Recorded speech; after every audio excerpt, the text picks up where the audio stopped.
Hello les amis, j'espère que vous allez bien. Aujourd'hui, je vous emmène avec moi pour découvrir les lithos. Les lithos, ce sont les tanières où naissent les louveteaux et où ils passent une partie de l'été jusqu'à ce qu'ils sortent petit à petit, qu'ils aillent découvrir leur territoire.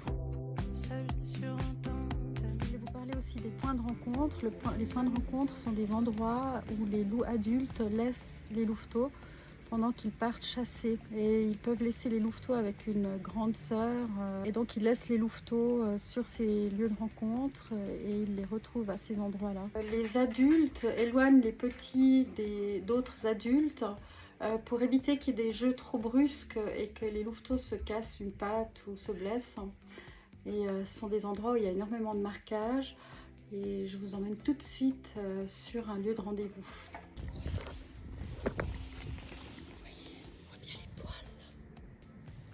Typique des grottes de loup avec des poils, marquage encore là, encore ici.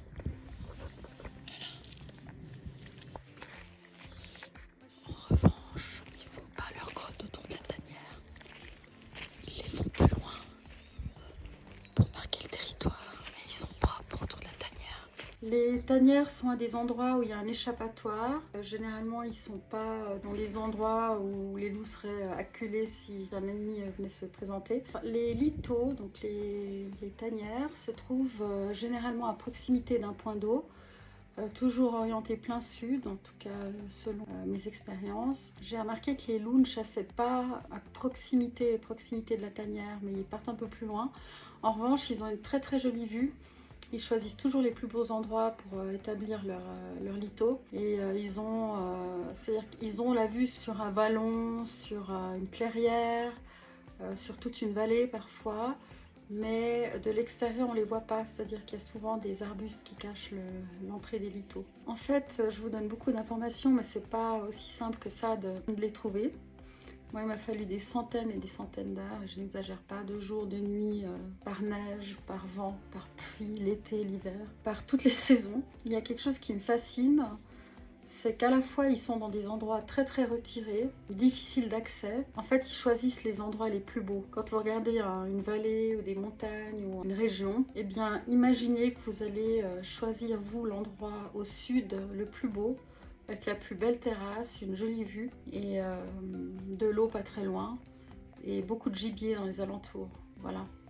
Donc ils choisissent ces endroits-là. Ils savent vivre. Les loups peuvent parfois reprendre les abris creusés par les blaireaux. Ils utilisent très souvent des cavités qui sont sous des rochers, qui sont déjà existantes et ils creusent au fond, creusent pour abriter les petits plus profondément sous les roches. Et sinon, ils peuvent parfois prendre abri sous des troncs d'arbres creux ou des arbres qui sont tombés, qui laissent de grandes racines. Ils peuvent parfois s'abriter là-dessous. Je tiens à préciser tout de suite que je suis pour la régulation du loup. Autant au début ça me fascinait, on craint le loup et on le respecte et il nous fascine aussi. C'était mon cas, mais maintenant je trouve que ça prend des proportions qui ne sont pas acceptables pour les éleveurs. Ceci dit, je ne suis pas dans les débats, je ne fais pas partie d'associations et je suis pour un équilibre en toute chose, c'est-à-dire que je suis pour la régulation, mais pas pour l'extermination en aucun cas, puisque je trouve que les êtres humains n'ont pas plein pouvoir de décision sur ces sujets-là, et ce serait bien arrogant d'ailleurs, mais je suis pour la régulation du loup et un équilibre en toute chose. Et je ne souhaite pas être dans les débats, je suis une observatrice de la nature, c'est là où je me ressource, et je filme toutes les rencontres que je fais, c'est-à-dire que ça peut être des gypaètes, des cerfs, vous pouvez le voir sur ma chaîne YouTube, voilà, je suis une observatrice.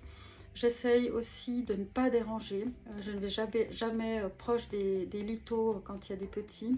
J'y vais entre-temps quand les tanières sont inhabitées. Aussi, pour voir si une tanière est habitée, vous pouvez regarder devant s'il y a des toiles d'araignée.